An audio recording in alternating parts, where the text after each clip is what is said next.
भाइयों, हम पढ़ रहे हैं विश्व का इतिहास, जिसमें इससे पहले हमने इटली का एकीकरण पढ़ा। अब हम पढ़ेंगे जर्मनी का एकीकरण। तो सबसे पहले हम ये देखेंगे कि जर्मनी एकीकरण से पहले किस स्थिति में था और जर्मनी का एकीकरण किन चरणों में हुआ और किन किन व्यक्तियों का इसमें क्या योगदान था और जर्मनी के एकीकरण में क्या समस्याएं थी। इन सभी का क्रम से बिंदुवार हम इनका अध्ययन करेंगे। तो सबसे पहले हम देखते हैं कि जर्मनी के एकीकरण की आवश्यकता क्यों हुई। जर्मनी के एकीकरण की आवश्यकता क्यों हुई? तो एकीकरण की आवश्यकता जब होती है, जब कोई चीज़ विखंडित होती है, तभी उसके एकीकरण की आवश्यकता होती है। तो हम देखते हैं कि 1815 में जो वियना सम्मेलन के समय मेटरनिख ने जर्मनी का एकीकरण भी नहीं होने दिया। 39 जर्मन राज्यों एक जर्मन संघ ऑस्ट्रिया की अध्यक्षता में बनाया गया। दक्षिण के 16 राज्य अभी भी फ्रांस के अधीन थे। सेल्सबिग एवं होल्स्टीन ये 2 राज्य डेनमार्क के पास थे। इस प्रकार जर्मनी एक भौगोलिक शब्द मात्र बनकर रह गया। इसलिए जर्मन वासियों के लिए जर्मनी का एकीकरण अनिवार्य था। इसलिए जर्मनी के एकीकरण की प्रक्रिया शुरू हुई। अब हम देखते हैं जर्मनी के एकीकरण में क्या समस्याएं थी। इनका एक एक करके हम अध्ययन करते हैं। जर्मनी के एकीकरण की पहली समस्या थी ऑस्ट्रिया का विरोध। ऑस्ट्रिया जर्मनी के एकीकरण का कट्टर विरोधी था, क्योंकि वह जर्मन संघ से अपने प्रभुत्व को समाप्त नहीं करना चाहता था। इसके अतिरिक्त ऑस्ट्रियन के साम्राज्य में गैर ऑस्ट्रियन वासी जैसे हंगरियन, स्लाव, पोलिश आदि भी स्वतंत्र राज्य की मांग रख सकते थे। अतः इन हंगरियन, स्लाव, पोलिश इनकी स्वतंत्र राज्यों की मांग को देखते हुए ऑस्ट्रिया जर्मनी के एकीकरण नहीं होने देना चाहता था। दूसरा, छोटे जर्मन राज्यों की समस्याएं। इन राज्यों के स्वतंत्र जर्मन शासक थे, जिन्हें वियना कांग्रेस के समय वैधता के सिद्धांत के आधार पर पुनः स्थापित किया गया था। ये राज्य अपने संरक्षण के लिए ऑस्ट्रिया का मुंह ताकते थे। उनकी बड़ी समस्या ये थी कि वे राजा अपने निजी स्वार्थ को त्याग कर एक बड़ी इकाई में सम्मिलित होने के लिए तैयार नहीं थे। इन राज्यों को प्रशा के साथ एकीकृत होने के लिए प्रेरित करना अनिवार्य था। जब तक ये एकीकरण के लिए प्रेरित नहीं होंगे, तब तक जर्मनी का एकीकरण संभव नहीं था। तो इन छोटे राज्यों को एकीकृत के लिए प्रेरित करना दूसरी समस्या थी। तीसरी समस्या थी उदारवादी नेताओं की समस्या। प्रशा की संसद में उदारवादी नेताओं का बहुमत था। ये सभी राजा की आंतरिक व विदेश नीति पर नियंत्रण रखना चाहते थे। यह अपनी परिस्थिति नहीं खोना चाहते थे, और जब तक ये उदारवादी नेता युद्ध के लिए तैयार नहीं होंगे अन्य राज्यों से, तब तक जर्मनी का एकीकरण संभव नहीं था। चौथी समस्या थी फ्रेडरिक विलियम चतुर्थ की समस्या। 1848 में मेटरनिख का पतन हुआ। तत्पश्चात प्रशा के शासक फ्रेडरिक विलियम चतुर्थ के नेतृत्व में जर्मनी के एकीकरण की दिशा में कोई कदम नहीं उठाया गया। फ्रेडरिक विलियम चतुर्थ युद्ध, आंदोलन एवं खून खराबे के विरुद्ध था। इसके अतिरिक्त उसका ऑस्ट्रिया के हैब्सबर्ग वंश के प्रति बड़ा आदर व सम्मान था।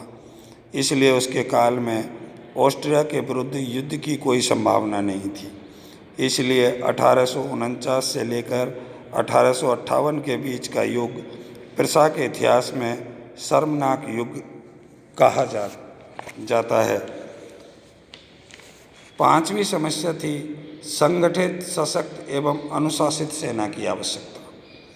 जर्मनी के एकीकरण हेतु ऑस्ट्रिया के विरुद्ध एक सशक्त, संगठित एवं अनुशासित सेना की आवश्यकता थी, और जब तक ये सेना नहीं होगी तब तक जर्मनी का एकीकरण संभव नहीं था। अब हम देखते हैं जर्मनी के एकीकरण के विभिन्न चरण, जिनमें पहला विलियम फर्स्ट की भूमिका। 1858 में प्रशा का शासक फ्रेडरिक विलियम चतुर्थ मानसिक रूप से असंतुलित हो गया। इस कारण उसके भाई विलियम ने प्रशासन की बागडोर संभाली और 1861 में फ्रेडरिक विलियम चतुर्थ की मृत्यु हो गई और उसका भाई विलियम फर्स्ट की उपाधि लेकर गद्दी पर बैठा। विलियम फर्स्ट का उद्देश्य प्रशा की अध्यक्षता में जर्मनी का एकीकरण करना था। इसके लिए उसने केवल युद्ध के देवताओं से अपील की। वह सर्वप्रथम सैनिक सुधार किए।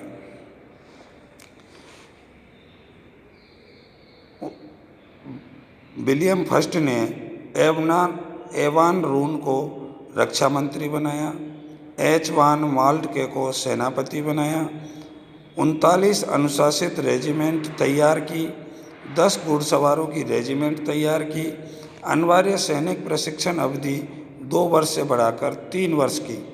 उपरोक्त सैनिक सुधारों हेतु अधिकाधिक धन की जरूरत थी, लेकिन प्रशा की संसद में उदारवादी नेताओं का बहुमत था और ये नेता राज्य की विदेश व आंतरिक नीति पर नियंत्रण रखना चाहते थे तथा बजट पर भी अंकुश लगाना चाहते थे। उन्होंने सैनिक सुधार खर्च का विरोध किया। इस कारण गतिरोध पैदा हो गया। 1862 में विलियम प्रथम ने संसद को भंग कर चुनाव करवाए, जिनमें पुनः उदारवादी बहुमत आया। विलियम फर्स्ट के समक्ष अब केवल 3 विकल्प थे। दोबारा जब उदारवादियों का बहुमत जर्मन संसद में आ गया तो विलियम फर्स्ट के पास अब केवल 3 विकल्प थे। एक, संसद भंग कर तानाशाही शासन स्थापित करे। 2, सैनिक सुधार त्याग दे और तीसरा, स्वयं पद त्याग दे। विलियम प्रथम ने तीसरा विकल्प चुना, परंतु इस्तीफा देने से पूर्व पेरिस से बिस्मार्क को सलाह लेने हेतु बुलाया गया। बिस्मार्क ने इस्तीफा फाड़ दिया तथा सैनिक सुधार जारी रखने की सलाह दी। बिस्मार्क को पिसा का चांसलर नियुक्त किया गया। इस प्रकार इटली के एकीकरण की दिशा में पहला चरण शुरू हुआ। अब हम देखते हैं इटली के एकीकरण में बिस्मार्क की भूमिका, क्योंकि बिस्मार्क अब इटली का चांसलर बन चुका था। ओटोमन बिस्मार्क का जन्म 1 अप्रैल 1815 को ब्रेडेनबर्ग के एक शाही एवं रूढ़िवादी परिवार में हुआ था। शिक्षा प्राप्ति के पश्चात सिविल सेवा में भर्ती हुआ, लेकिन अनुशासनहीनता कारण उसे पदमुक्त कर दिया गया। 1851 से 1859 के बीच वह जर्मन डाइट का सदस्य रहा। इससे उसने जर्मन संघ की व्यवस्था को समझने का प्रयास किया। 1859 से 1862 तक वह रूस में प्रशा का राजदूत तथा 1862 में फ्रांस में राजदूत रहा। 1862 में उसने विलियम प्रथम ने उसे सलाह के लिए बुलाया। बिस्मार्क ने विलियम प्रथम को सैनिक सुधार जारी रखने की सलाह दी और विलियम प्रथम ने बिस्मार्क को चांसलर बना दिया। बिस्मार्क का भी उद्देश्य प्रशा की अध्यक्षता में जर्मनी का एकीकरण करना था। 1862 में उसने संसद में भाषण देते हुए कहा कि जर्मनी का एकीकरण संसदीय व्यवस्था से नहीं बल्कि लौह एवं रक्त से संभव है एवं केवल प्रस्तावों और बहुमत से यह एकीकरण संभव नहीं है। उसने लौह और रक्त की नीति पर चलकर जर्मनी का एकीकरण संभव है। लौह एवं रक्त की नीति के 2 प्रमुख आधार थे।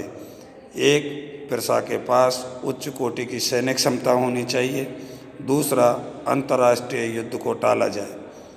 बिस्मार्क ने प्रशा में सैन्य सुधार जारी रखे। उसने सर्वप्रथम उदारवादियों को अपने पक्ष में करने का प्रयास किया, परंतु सफलता न मिलने पर उसने बिना किसी बजट के सैनिक सुधार जारी रखे।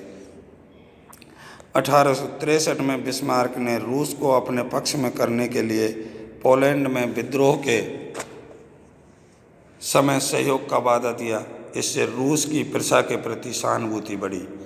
प्रशा की बढ़ती हुई सैन्य क्षमता से ऑस्ट्रिया चिंतित हुआ। ऑस्ट्रिया का शासक फ्रांसिस जोसेफ गैस्टीन नामक स्थान पर विलियम प्रथम से मिला और जर्मन संघ में सुधारों के लिए एक सम्मेलन बुलाने का सुझाव दिया।